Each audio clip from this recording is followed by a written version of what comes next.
ನಾಡಪ್ರಭು ಕೆಂಪೇಗೌಡ ಜಯಂತಿ ಕಾರ್ಯಕ್ರಮ ನಾಡಿನ ಹಿತಕ್ಕಾಗಿ ಶ್ರಮಿಸಿದ ಎಲ್ಲ ಮಹನೀಯರ ಆದರ್ಶಗಳನ್ನು ಪಾಲಿಸಬೇಕು. ಎಂಕೆ ಪ್ರಾಣೇಶ್.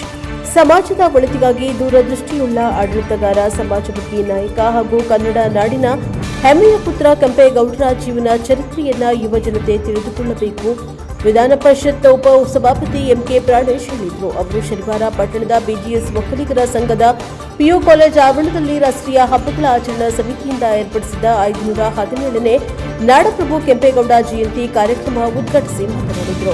ಉಪನ್ಯಾಸ ನೀಡಿದ ಪ್ರಸಾದ್ ಬಕ್ಕೀರು ಮಾತನಾಡಿದ ಕೆಂಪೇಗೌಡರು 16ನೇ ಶತಮಾನದಲ್ಲಿ ಬೆಂಗಳೂರನ್ನ ಯೋಜಿತ ನಗರವನ್ನಾಗಿ ರೂಪಿಸಿದರು. ಕೆರೆಗಳು, ಉದ್ಯಾನವನಗಳು, ದೇವಾಲಯಗಳು, ರಸ್ತೆಗಳನ್ನು ನಿರ್ಮಿಸಿ ಜನರ ಬದುಕು ಸುಧಾರಿಸುವ ಕಾರ್ಯ ಮಾಡಿದ್ದರಿಂದ ಇಂದು ಅತಿವೃಷ್ಟಿ, ಅನಾವೃಷ್ಟಿ ಬಂದರೂ ಬೆಂಗಳೂರಿನ ಜನತೆ ನೆಮ್ಮದಿಯಿಂದ ಬದುಕಲು ಸಾಧ್ಯವಾಗಿದೆ.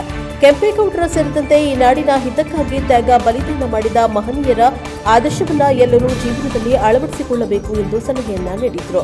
ಕೆಂಪೇಗೌಡ ಒಕ್ಕಲಿಗರ ವೇದಿಕೆ ಅಧ್ಯಕ್ಷ ಬ್ರಿಜೇಶ್ ಕಡಿದಾಳ ಮಾತನಾಡಿ, ಕೆಂಪೇಗೌಡರು ಉತ್ತಮ ಆಡಳಿತ, ನ್ಯಾಯ, ಪ್ರಾಮಾಣಿಕತೆ ಮತ್ತು ಜನಸೇವೆಗೆ ಹೆಚ್ಚಿನ ಮಹತ್ವವನ್ನ ನೀಡಿದರು. ಆಡಳಿತ ನಮಗೆ ಅಭಿವೃದ್ಧಿಯ ಜೊತೆಗೆ ಪರಿಸರ ಸಂರಕ್ಷಣೆ ಮತ್ತು ಜನಪರ ಆಡಳಿತದ ಮಹತ್ವವನ್ನ ತಿಳಿಸುತ್ತದೆ ಎಂದರು. ನಮ್ಮ ಕೆಂಪೇಗೌಡ ಒಕ್ಕಲಿಗರ ವೇದಿಕೆಯಿಂದ ತಾಲೂಕಿನ ಜನರಿಗೆ ಅನುಕೂಲವಾಗಲು ಆಂಬ್ಯುಲೆನ್ಸ್ ವ್ಯವಸ್ಥೆ ಮಾಡಲಾಗಿದೆ. ಕನಿಷ್ಠ 20 ಕಿಲೋಮೀಟರ್ನಷ್ಟು ಇಂಧನ ವೆಚ್ಚವನ್ನ ನಮ್ಮ ವೇದಿಕೆ ಭರಿಸುತ್ತದೆ. ಅದನ್ನು ತಾಲೂಕಿನ ಜನತೆ ಸದುಪಯೋಗ ಪಡಿಸಿಕೊಳ್ಳಬೇಕು ಎಂದು ಮನವಿ ಮಾಡಿದರು. ಈ ಸಂದರ್ಭದಲ್ಲಿ ಎಸ್ಎಸ್ಎಲ್ಸಿ ಪರೀಕ್ಷೆಯಲ್ಲಿ ಅತಿ ಹೆಚ್ಚು ಅಂಕ ಗಳಿಸಿದ ಸರ್ಕಾರಿ ಶಾಲಾ ವಿದ್ಯಾರ್ಥಿಗಳು ಹಾಗೂ ಆಂಬ್ಯುಲೆನ್ಸ್ ಚಾಲಕರನ್ನ ಸನ್ಮಾನಿಸಿ ಗೌರವಿಸಲಾಯಿತು.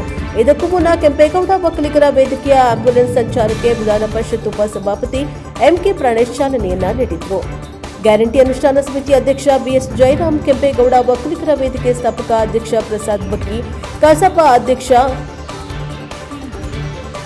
ಡಿಕೆ ಲಕ್ಷ್ಮಣಗೌಡ, ಬೆಳೆಗಾರರ ಸಂಘದ ಅಧ್ಯಕ್ಷ ಬಿಆರ್ ಬಾಲಕೃಷ್ಣ, ಬ್ಲಾಕ್ ಕಾಂಗ್ರೆಸ್ ಅಧ್ಯಕ್ಷ ಎಸ್ಜಿ ಸುರೇಂದ್ರ, ಬಿಜೆಪಿ ತಾಲೂಕಾ ಅಧ್ಯಕ್ಷ ಗಜೇಂದ್ರ ಕೊಟ್ಟಿಗೆಹಾರ, ಬಿಎಸ್ ಶಾಲೆ ಟ್ರಸ್ಟಿಗಳಾದ ಪುಣ್ಯಮೂರ್ತಿ, ವೆಂಕಟೇಶ್, ಸಾಹಿತಿ ಹಳೇಕೋಟೆ ರಮೇಶ್, ಪ್ರಭಾರ ಬಿಇಒ ಹೇಮಂತ್ ಚಂದ್ರ, ಕಾಲೇಜು ಪ್ರಾಂಶುಪಾಲ ಸಂದೇಶ್, ಡಾಕ್ಟರ್ ಅನಂತ ಪದ್ಮನಾಭ, ಶಿರಸ್ತೆದಾರ್ ರಘು, ಮಂಜುನಾಥ, ಬೆಟ್ಟಿಗೆರೆ, ಪುಟ್ಟಸ್ವಾಮಿ ಗೌಡ, ಅಣ್ಣೇಗೌಡ, ರಾಹುಲ್ ಗೌಡ, ಶ್ರುತಿ ಮತ್ತಿತರರು ಈ ಒಂದು ಸಂದರ್ಭದಲ್ಲಿ ಹಾಜರಿದ್ದರು.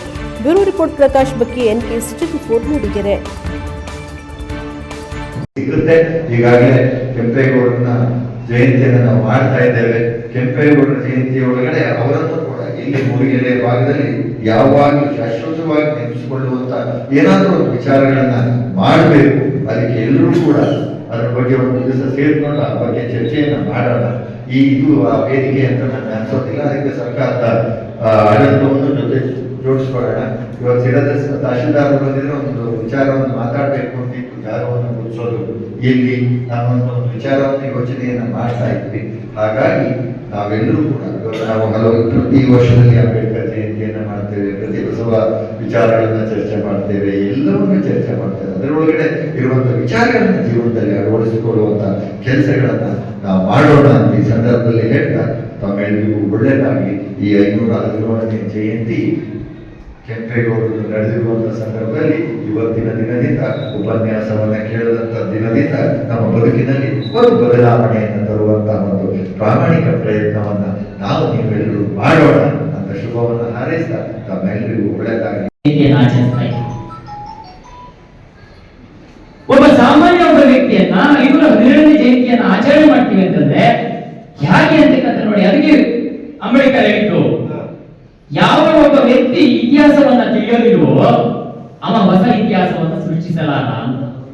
ಯಾವತ್ತು ನಿಮ್ಮ ಇತಿಹಾಸ ನಿಮ್ಗೆ ಗೊತ್ತಿರಬೇಕು, ನಿಮ್ಮ ಬದುಕೇನು, ನೀವು ಯಾವ್ದ್ರಲ್ಲಿ ಇದ್ದೀರಿ, ಹೇಗಿದ್ದೀರಿ ಅಂತ. ಕೆಲವೊಂದ್ಸಲ ನಾವು ಅನ್ಕೊಳ್ತೀವಿ, ನಮ್ಮ ತಂದೆ ತಾಯಿ ನಾವು ಬೈತೀವಿ, ಏನಪ್ಪ ಒಂದು ಸಣ್ಣ ಗುಡಿಸಲು ಕಟ್ಟಕ್ಕಾಗಿಲ್ಲ, ಇಂಥ ದೊಡ್ಡ ಮನೇಲಿ ಇದೀವ ಅಂತ.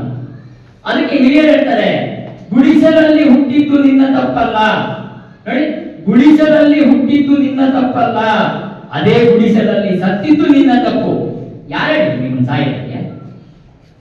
ನನ್ನಪ್ಪ ಕಟ್ಟಿದ್ದಾರೆ ಒಂದು ಗುಡಿಸಲು, ಅದೇ ಗುಡಿಸಲ ಸಾಯಿ ಅಂತ ನನ್ನಪ್ಪ ಹೇಳಿದಾರ, ನನ್ನ ತಂದೆ ತಾಯಿಗಳು ಹೇಳಿದಾರ?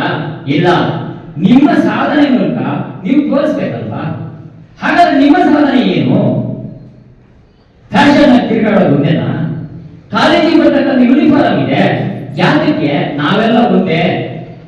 ನೋಡಿ, ಮನಸ್ಥಿತಿ ಒಂದಿರ್ಬೇಕಲ್ವಾ. ಶಾಲೆಯ ಕಾಲೇಜಿನ ವಾತಾವರಣ, ಸೀನಿಯರ್ಸ್ ನೀವಿದ್ದೀರಿ, ಜೂನಿಯರ್ಸ್ ಈಗ ಹೊಸದಾಗಿ ಬಂದಿದ್ದಾರೆ, ನೀವು ಸಿದ್ಧವಾಗುತ್ತಾನೆ ನಿಮ್ಮ ತಮ್ಮಂದಿರು ಸರಿಯಾಗಿ ಬರೋದು. ನೀವು ಸರಿ ಇರ್ಬೇಕಲ್ಲ ಮನೆಯಲ್ಲಿ, ಅದನ್ನೇ ಇಲ್ಲಿ ಹೇಳ್ತಕ್ಕ.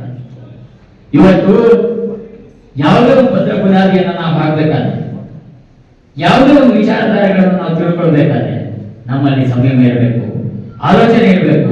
ಆಲೋಚನೆ ಮೂಲಕ ನಮ್ಮ ಬದುಕನ್ನು ಸಾಗಿಸಬೇಕು ಅಂತ ಹೇಳ್ತಾ ಇವತ್ತೇನು ನಾನು ಮೊದಲೇ ನಿಮ್ಗೆ ಹೇಳಿದೆ, ಈಗ ಇದೊಂದು ನೀವು ವಿದ್ಯಾಭ್ಯಾಸದ ಒಂದು ಹಂತ ತಲುಪಿದ ಮೇಲೆ, ನೀವು ದೊಡ್ಡ ಹಂತ ತಲುಪಿದ ಮೇಲೆ ನಿಮ್ಗೆ ಜೀವನ ಅರ್ಥ ಆಗುತ್ತೆ ನಾವು ಏನಾಗಿದ್ದೀವಿ ಅಂತ. ನೀವು ದೊಡ್ಡದಾಗ್ತಾ ಬೆಳ್ತಾ ಹೋದ್ರು ಕೂಡ ನಿಮ್ದು ಹೋದಕ್ಕೂ ನಿಮ್ಮ ತಾಯಿ ತಂದೆಯರಿಗೆ, ನಿಮ್ಮ ಪ್ರಾಂಶುಪಾಲರಿಗೆ ಖುಷಿ, ದೊಡ್ಡ ಹುದ್ದೆಗೆ ಬಂದ್ರೆ ನಮ್ಮ ವಿದ್ಯಾರ್ಥಿಯಪ್ಪ ಅಂತ ಹೆಮ್ಮೆ ಪಡ್ತಾರೆ. ದಯವಿಟ್ಟು ಇದೊಂದು ಅಳವಡಿಸ್ಕೊಳ್ಳಿ ಜೀವನದಲ್ಲಿ ಅಂತ ಹೇಳ್ತಾ, ನಾನು ಈ ಕೆಂಪೇಗೌಡ ಒಕ್ಕಲಿಗರ ವೇದಿಕೆಯಿಂದ ಕೆಂಪೇಗೌಡ 512 ಜಯಂತಿ ಮತ್ತೊಂದು ಶುಭಾಶಯ ಕೊಡ್ತಾ ನನ್ನ ಎರಡು ಮಾತುಗಳನ್ನು ಮುಗಿಸ್ತೀನಿ. ಜೈ ಜೈ ಕರ್ನಾಟಕ.